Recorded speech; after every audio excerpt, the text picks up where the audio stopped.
Bonjour et bienvenue. Aujourd'hui, on va s'intéresser à une solution de partage de fichiers un peu particulière, pensée pour les pros, Project Send. C'est une solution qu'on héberge soi-même et on va voir ce que ça implique.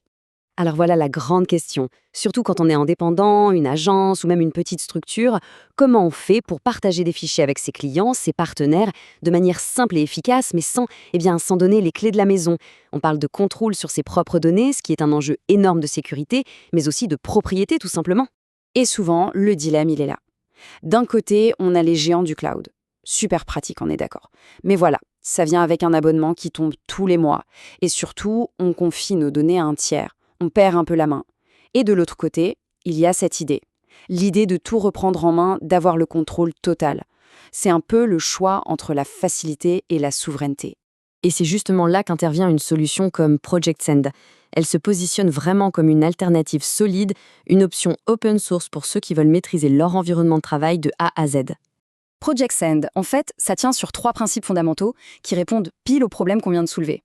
D'abord, c'est gratuit, pas de frais de licence, rien. Ensuite, c'est open source, ça veut dire que le code est public, n'importe qui peut le vérifier. C'est un gage de transparence totale.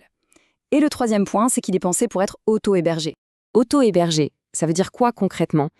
C'est assez simple, le logiciel tourne sur un serveur qui nous appartient, qu'on contrôle. Ça peut être un serveur chez soi, ou plus couramment chez un hébergeur comme Contabo ou Infomaniac. L'énorme avantage, c'est que les données restent chez nous. On en a la pleine et entière propriété. Et un détail qui a son importance pour la crédibilité du projet, Project Send, ce n'est pas un petit nouveau qui vient de sortir. Le projet existe et il est maintenu activement depuis 2011. Dans le monde de l'open source, une telle longévité, c'est un vrai signe de maturité et de fiabilité. Bon, maintenant qu'on a posé les bases, voyons un peu ce qu'il a dans le ventre. Quelles sont les fonctionnalités qui font de Project Send un outil vraiment taillé pour les pros? D'abord, toute la partie gestion client est vraiment bien pensée. On peut créer des comptes dédiés et privés pour chaque client, histoire que tout soit bien cloisonné. On peut aussi les regrouper par projet, par exemple.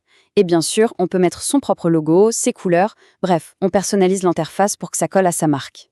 Ah, et un truc super pratique, les clients peuvent aussi envoyer des fichiers de leur côté. Ça évite de se disperser dans les emails, tout est centralisé. Côté sécurité, c'est du solide, et c'est un point non négociable évidemment.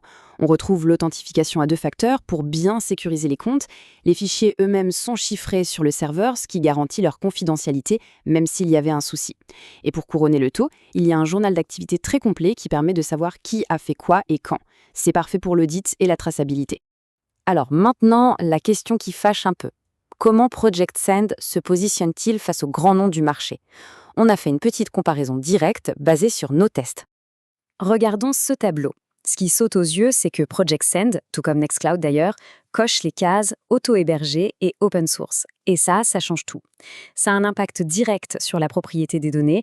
Avec eux, elle est totale, c'est nos données. À l'inverse, avec un WeTransfer ou un Dropbox, on est plus un locataire de service, on n'est pas vraiment propriétaire. Et l'autre grosse différence, bien sûr, c'est le coût. On passe d'un abonnement mensuel à un modèle gratuit. C'est un changement de philosophie complet. Bon, tout ça c'est bien beau, mais en pratique, comment on s'y prend? Est-ce que c'est compliqué de se lancer? En fait, c'est assez direct. Pour l'installation, c'est du classique pour une application web. En gros, il y a 3 étapes. On télécharge la dernière version, on envoie les fichiers sur son serveur web et on lance l'installateur en allant sur l'adresse correspondante. C'est tout. Alors oui, ça demande d'avoir quelques bases en gestion de serveur, mais si on sait déjà gérer un site web, par exemple, c'est tout à fait accessible. Au final, s'il y avait une seule chose à retenir, ce serait ça. L'avantage numéro 1, le cœur du projet, c'est la propriété totale des données. Ce sont nos fichiers, donc ce sont nos règles. Point. Et d'ailleurs, la documentation officielle le dit très bien. Le logiciel a été conçu pour les freelances, les agences, les comptables, les photographes, les architectes, les ONG, et la liste continue. Ça montre bien que le besoin est universel. Qu'on soit indépendant ou une plus grande structure, le problème reste le même. Trouver un moyen sûr et pro de partager des documents avec l'extérieur. Et pour finir, j'aimerais laisser cette question en suspens. Dans notre monde numérique actuel, où tout semble devenir un abonnement, un service qu'on loue, quelle est la vraie valeur de la propriété? Le fait de posséder ces outils, de contrôler ces données, n'est-ce pas, au fond, une nouvelle forme d'indépendance numérique? C'est une réflexion qui mérite d'être menée.